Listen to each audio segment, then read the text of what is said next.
తెలంగాణలో కాళేశ్వరం ప్రాజెక్టు మరోసారి కేంద్రంగా మారింది. మేడిగడ్డ కుంగడంతో ప్రారంభమైన వివాదం ఇప్పుడు పీసీ ఘోష్ కమిషన్ తుది నివేదికతో కీలక దశకు చేరింది. ఈ నివేదికను నీటిపారుదల శాఖ అధికారుల సమక్షంలో సీఎం రేవంత్ రెడ్డికి నిన్న అందజేశారు. ఉప ముఖ్యమంత్రి బట్టి విక్రమార్క, మంత్రులు ఉత్తమ్, పొంగులేటి హాజరయ్యారు. ప్రభుత్వం త్వరలో తగిన చర్యలు తీసుకునే అవకాశం ఉంది. తెలంగాణ మాజీ మంత్రి హరీష్ రావు ఏపీ మంత్రి నారా లోకేష్ పై తీవ్ర స్థాయిలో మండిపడ్డారు. ఇది ఉమ్మడి ఆంధ్రప్రదేశ్ కాదని, కాళేశ్వరం ప్రాజెక్టుపై అవగాహన లేకుండా లోకేష్ మాట్లాడుతున్నారని విమర్శించారు. కేంద్ర సంస్థలు బనకచర్ల ప్రాజెక్టును ఎందుకు తిరస్కరించాయో లోకేష్ సమాధానం చెప్పాలన్నారు. కాళేశ్వరం అన్ని అనుమతులతో నిర్మితమైందని, టీడీపీ గతంలో దీనిని అడ్డుకుందని బాబు రాసిన లేఖతో హరీష్ రావు గుర్తు చేశారు. ఆంధ్రప్రదేశ్లో చేనేతలకు శుభవార్త. ఇవాల్టి నుంచి ఉచిత విద్యుత్ పథకానికి సీఎం చంద్రబాబు గ్రీన్ సిగ్నల్ ఇచ్చారు. మగ్గాలకు నెలకు 200 యూనిట్లు, పవర్ లూమ్స్ కు 500 యూనిట్ల ఉచిత విద్యుత్ అందించనున్నారు. ఈ పథకానికి రాష్ట్ర ప్రభుత్వం 125 కోట్ల రూపాయలను వెచ్చించనుంది. నేతన్నల సంక్షేమానికి ఇది మరింత బలాన్నిస్తుంది. టీడీపీ నేతలు చంద్రబాబు, నారా లోకేష్ సింగపూర్ నుంచి పెట్టుబడులు తీసుకొచ్చే ప్రయత్నం చేశారంటున్నారు. కానీ ఒక్క రూపాయి కూడా రాలేదని వాపోతున్నారు. పెట్టుబడులు రాకపోవడానికి కారణం ఇక్కడి నుంచే కొందరు లేఖలు రాశారని లోకేష్ ఆరోపించారు. అయితే ఆ లేఖలు రాసింది అమెరికాలో ఉన్న ఒక టీడీపీ అభిమానియేనని గుంటూరు వైఎస్ఆర్సీపీ అధ్యక్షుడు అంబటి రాంబాబు విరుచుకుపడ్డారు.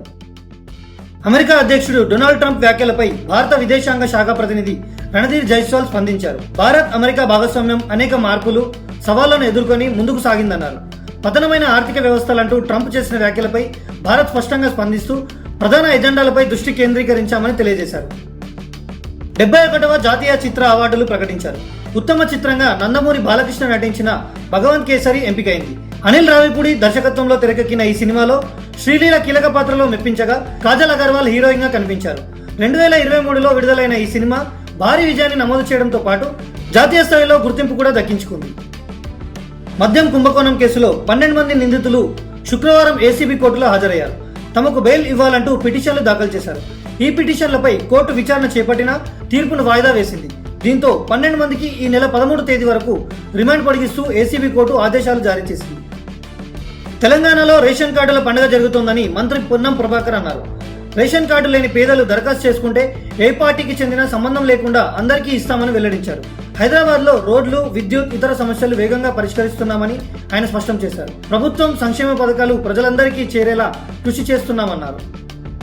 బీహార్ అసెంబ్లీ ఎన్నికల నేపథ్యంలో కీలకమైన ఓటర్ల ముసాయిదా జాబితాను ఎన్నికల కమిషన్ శుక్రవారం విడుదల చేసింది. 243 అసెంబ్లీ నియోజకవర్గాలకు చెందిన 90,817 పోలింగ్ కేంద్రాల వివరాలు ఇందులో ఉన్నాయి.